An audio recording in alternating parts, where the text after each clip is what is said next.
Hi friends, இன்றைக்கி நம்ம சீரக சம்பா ரைஸில் தம் பிரியாணி எப்படி பண்ணுறது பார்க்க போகிறோம். மட்டன் பிரியாணி.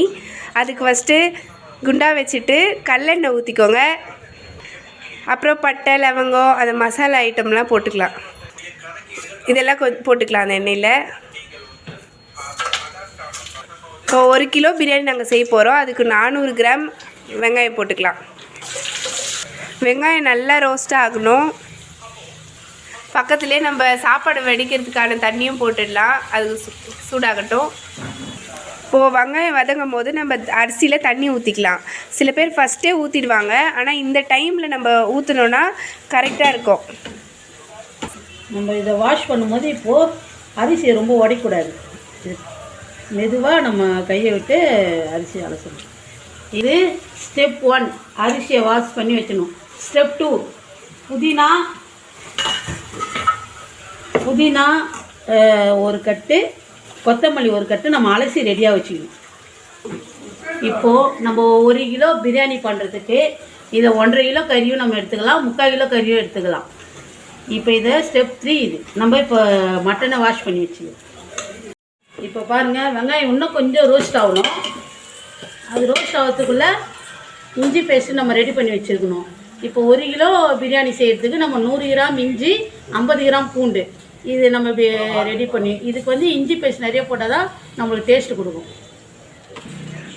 இப்போ பாருங்கள், வெங்காயம் ஓரளவுக்கு நம்மளுக்கு பொன்னிறமாக வந்திருக்கு. அப்போ நம்ம இந்த இஞ்சி பேஸ்ட்டை நம்ம எல்லாத்தையும் போட்டுடணும்.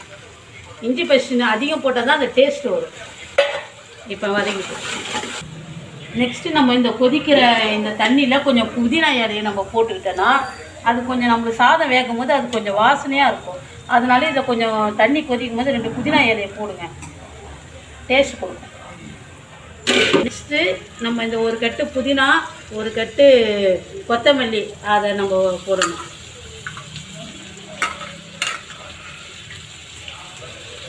$200 ml தயிர்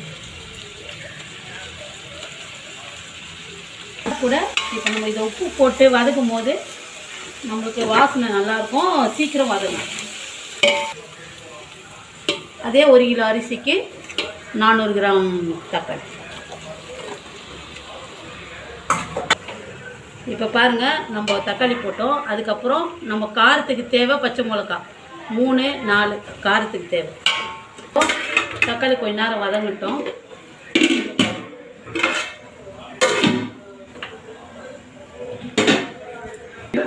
இப்போ பாருங்கள், நம்ம இதுக்கே வெறி மிளகாத்தூள் எடுத்துருக்கேன். இதில் நான் இந்த டேபிள் ஸ்பூனில் 2 ஸ்பூன் போடுறேன். நீங்கள் காரத்துக்கு தேவை நீங்கள் மிளகாத்தூள் போடுங்க, நான் 2 ஸ்பூன் போடுறேன். தேவைன்னா நம்ம போட்டுக்கலாம்.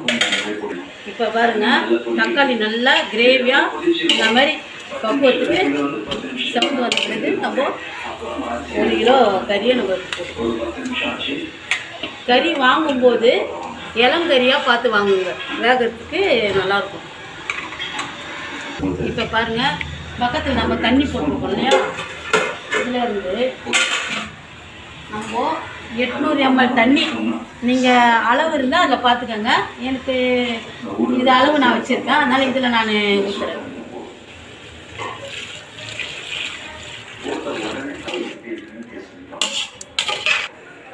இப்போ நம்ம மிளகாத்தூள் எல்லாம் போட்டு இப்போ கறி வேகட்டும். சிம்மில் வச்சுருக்கணும், தண்ணி சிம்மில் கொதிக்கட்டும். கறி வெந்த உடனே இதில் அரிசியை நம்ம போடணும். இப்போ பாருங்கள், இந்த கறி 1/2 மணி நேரம் நம்ம வேக விட்டோம். கறி இப்படி பிடிச்சி பாருங்கள், வெந்திருக்கிறது நம்மளுக்கு தெரியும். வெந்துச்சுன்னா மூடிட்டு உடனே இந்த பக்கத்தில் இருக்க தண்ணி கொதிக்குது பாருங்கள், அதை இப்போ நம்ம அரிசியை போட்டுக்கணும்.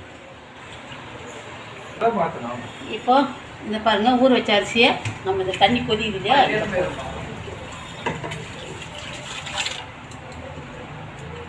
இப்போ பாருங்கள், இந்த ஒலை கொதிக்கும் போது நம்ம 2 டேபிள் ஸ்பூன் உப்பு நல்லா கறிக்கிற அளவுக்கு நம்ம போடணும். இப்போ பாருங்கள், இந்த கறி நல்லா வெந்து வந்திருக்கு. நல்லா சாஃப்டாக இந்த கறி நல்லா வெந்து வந்திருக்கு. இப்போது இந்த லெமன் வந்து வெங்காயம் நம்ம தயிர் போட்டிருக்கோம். அதிலே அந்த புளிப்பு வேணுன்றவங்களுக்கு நம்ம லெமன் போட தேவையில்ல. இல்லை இன்னும் கொஞ்சம் நம்மளுக்கு புளிப்பு அது தேவைன்னா இந்த சைஸ் லெமனு சாறு நம்ம கொஞ்சமாக பிழிஞ்சு விட்டுருக்கோம். கறி வெந்த பிறகு இந்த கறி வெந்து இப்போ தண்ணி எண்ணெய் எப்படி மேலே மிதக்குது பாருங்க. அப்போ நம்ம இந்த அரிசியை நம்ம சென்டராக போட்டுருக்கோம். சென்டராக நம்ம போட்டுருவோம் அரிசியை. சொல்லுங்க. இப்போது நம்ம அரிசியை போட்டாச்சு. அரிசி வந்து தண்ணிக்கு மேலே இந்த மாதிரி இருக்கணும். இருந்த உடனே நம்ம தட்டு வச்சு அரிசி வடித்த தண்ணி இருக்கு இல்லையா, இதை நம்ம தம் போட்டுடணும். தம் போட்டு நம்ம 20 நிமிஷம் இதை சிம்மில் வச்சுக்கணும். தண்ணி கொதிக்கிடும், ஸ்பீட்லேயே இருக்கட்டும். சைடில் வந்து இப்போ இந்த ஆவி வரும். ஆவி வந்த பிறகு நம்ம சிம் பண்ணிட்டு 20 நிமிஷம் டம் போடணும். புகை வருது, இதை பாருங்க, இந்த மாதிரி புகை வருது. அப்போ நம்ம அடுப்பை சிம் பண்ணிக்கலாம். சிம் பண்ணிவிட்டு ஒரு 20 நிமிஷம் டம்மில் இருக்கணும். இது கட் பண்ணி இப்போ பாருங்கள், நம்ம 15 நிமிஷம் விட்டுட்டு இருந்தோம். இப்போ பாருங்கள், இங்கே புகை வருது பாருங்கள்.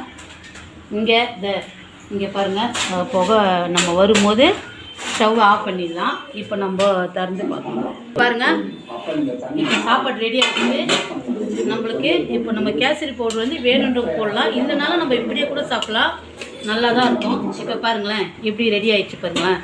சாதம் பாருங்கள், பூ போல் நம்மளுக்கு கறி வந்து நல்லா வந்திருக்கு. இப்போ பாருங்கள், நம்ம சீரக சம்பா வந்து சாப்பாடு ரெடி ஆகிடுச்சு. சாப்பிட வாங்க. பிடிச்சிருந்துச்சுன்னா சப்ஸ்கிரைப் பண்ணுங்கள். பிரியாணி ரெடி ஆயிடுச்சு. இப்போ பாருங்கள், சீரக சம்பா பிரியாணி ரெடி ஆயிடுச்சு. உங்களுக்கு பிடிச்சிருந்தா லைக் பண்ணுங்கள், சப்ஸ்கிரைப் பண்ணுங்கள்.